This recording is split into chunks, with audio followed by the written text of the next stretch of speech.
ole a title in muang khan ka channel ka lati ngai mi lo ma se karil ruwa om ve reng ti du na ka nei ve reng thina chu voi nia tlema zong lo share ve cheu ka du ani a top thlengin milo ngai thak sak ram don nia ama sabera chuan van ram mikai angem ipiang thar to em ti te Christian chuan kan ngai poimo em a chumia tak chuan pian thar hi thil har sa deuh tura kan ngaya vapiang thar kan ti hian kan thian te kan hme hria te piang thar ang chi ang te po andang lam ta hluaya nge niang an ma ni andang lama an fel ta vek emo an nuna nem an zai dam ta vek emo kan ti thina chu anilova pian thar na chu Isu Krista kan lal le kan chandam tu pom khani kan shereng chu me Christian jong chung kan hriam ase thin lung takin kan pom lo thina ni le chandam tu kan pom lova cross a kan tan athi in te hi kan thin lung takin kan pom lo kan te don nge kan thin lung takin kan oi lo mi jong ta na thi mi jong ta na thole chu mi jong ta na a thole na te chu kan thin lung takin kan ru takin kan pom lova chu wang jong kan nuna kan chiang lova thi thut don tai la van ram kan kai tu lo bo kan chiang lo thin Christian ni si in chu mi tak chu voi nia hian lo soi fia deuh lo share ve chau ka tu ani ma sabera chuan FSC bung ni chang riat hi kan chiaranga rinna awanga khongai na a chandam in ni nangma ni tho chu ani lova pathian thil pek ani thil ti awanga ni love chuti lo chuan mi in achuang da ange ti ni tani kan share non lenge FSC bung ni chang riat rinna awanga khongai na achandam in ni nangma ni tho chu ani lova pathian thil pek ani thil ti awang ani love chuti lo chuan mi na chuang da ange ti hi ni ta hemi ka soi fi ma hian thil toi te thon thu han ti la mi tak chan chin ani ama boi ka mel hriat ani ama chu tlangwal fel deuh mai hi nia ko san le khotlang in mang deuh KTP te committee member te ni no pang Sunday school zirtir tu te ni tiang ang ko san zai pol bil zai pol de ai man theina zong a chu nei mang vek ani maro chu ama le ma hi ain zo thi thithut tai lawan ram ka kai ngem ti hi ain zo ru ve thina chumi tak chuan chian lo na anei tlat ta ni thithut tai lawan ram akai ngem chiang takin za van ram ka kayang ti theina tur anga rin na chian na kha anei lo tlat mai ni chu ama hrim an nun va en chuan veng chung nu le pa te zong pona an fak le fel an ti khani ta ni masenga tinge chian lo tlat chu tiang chu ni ta mi fel tuk ko san le khotlang in mang deuh ha a chiang lo tat chu tum khat chu kema hian alu ta kema alu kha aron piang thar ta ni chu mi in mang lu tuk mi fel lu tuk kha a pian thar ngai aron piang thar ta ni a pian thar na danglam ta hluai poni chuang lo maro chu van ram a kai tu lo kha a chiang tatlat tamai ni thithu ta se van ram kai ngem ti se o van ram ka kai don ati thei chu enge chan helai thu FSC karun chiar chu khani ta ni rin na awanga khongai na achandam in ni nangma ni tho chu ani lova pathian thil pek ani thil ti awang ani love chuti lo chuan mi na chuang da ange ti thu hi ni ta ni kausan le khotlanga in mang lu tuk athil ti awang khan chandam ni don ta seng chuan ahun lai khana bu apian tharma khana boi lawang athil ti kha apui lu tuk athalu tuk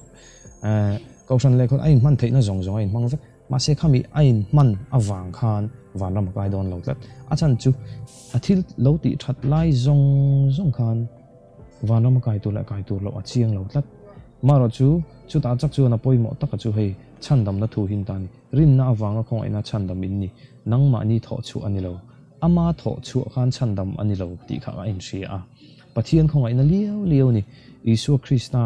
athi na le tho le na ita na thi ka ta na thi chu chandam kan ni na chu ni chu heta hen rom bung som chang ko hen chhe le lok ai la ikain Isu chu lalpa ani ti itana mithi jinga ta pathian ina kai tho ti ithin lunga irin chuan chandamin I omang ti ani ta ni Isu Krista thi na le tho le na kha thin lung taka kan lo pom na he ta kan thin lung chung rela kan lo pom na kha chandam kan ni na chu ani ta ni chuan voinia cái nắng mi fel em mi sual po tu po ha mi zong zong tan isu athi awangin khapa tu na ka soi pa mi fel deuh le heta zurui ba ha kain ang tareng tani achan chu isu krista kha mi zong zong tan thi mi zong zong tan thole thil kan ti suala engemaw kan ti dewa vanram kan kai lo te kan ring le deuh kain khom tha vanram kai kan ring dewa chuzurin na tak tak ani lo ta ni chan chu kha chu mani thil ti awanga chandam ni in bei seina ani ta ma se fc bung ni chang re la chuan thil ti awang ani lo ve chu ti lo chuan mi na chuang da ange aron ti ta hemi chandam na thu ngor ngor bi ka hi chuan kan thil ti engma atel lo nang po ke po chandam ini chandam kani chuwang chuan he thu hi chiang takin hriala pathian na chandam to che ke po min chandam to chu mi te mai chu chandam na chu ni ta ni mi fel deuh ani emaw mi sual deuh ani emaw isu krista ha kan zawa ta na thi ka soi pa bo ha ama thil ti awang khan chandam ani lo rin na buai na khan ei tlat mai ta ni hei tun lai kho vela chon ring tu te kanom dan chuan thil lo ti sual dewa vanram kai ring lo le dewa ain khom tama atong trai tama vanram kai in ring le dewa chung ting mai chu kan rin na ani ta ni kha rin na het lo in khom tama wang khan isu kha itana thilowa in khom tlema wang khan isu kha itana thilo om ji chu I om mai eng tin boi nun lo mangla isu chu itan athi to hrim katan athi to hrim chu chandam na chu ani ta ni keima ni wati atel velo hei thil ti awang ani lo ve chu ti lo chuan mi na chuang da ange ti khan ta tu na en tu nang ma po kha chandam ini to ki po chandam kani to mi fel deuh ini mo ni china ka soipa anga mi fel deuh ini emo he ta zu polo in ve thin drugs addict eng ang po lo ni la chandam kani to uirenu ang deuh khan a uire lion man ang deuh khan kalla ti suale to su ti ni ta ni chu zong chu ni he chandam ini in riat na kha I thil ti ngai vale le chuan om zia om lo ni thinlung taka pom na inei lo ti na ne I thinlung takin pom la I thil siti sual thin te ban san la tong trai la pathian in a chandam te che ti kha lom takin pom ro chumi tak chuan I thil ti ngaya I valet le ani chuan heta hen rombung ruka hian rombung ruk chang som ni pathuma hian chiang takin alo in ziak le a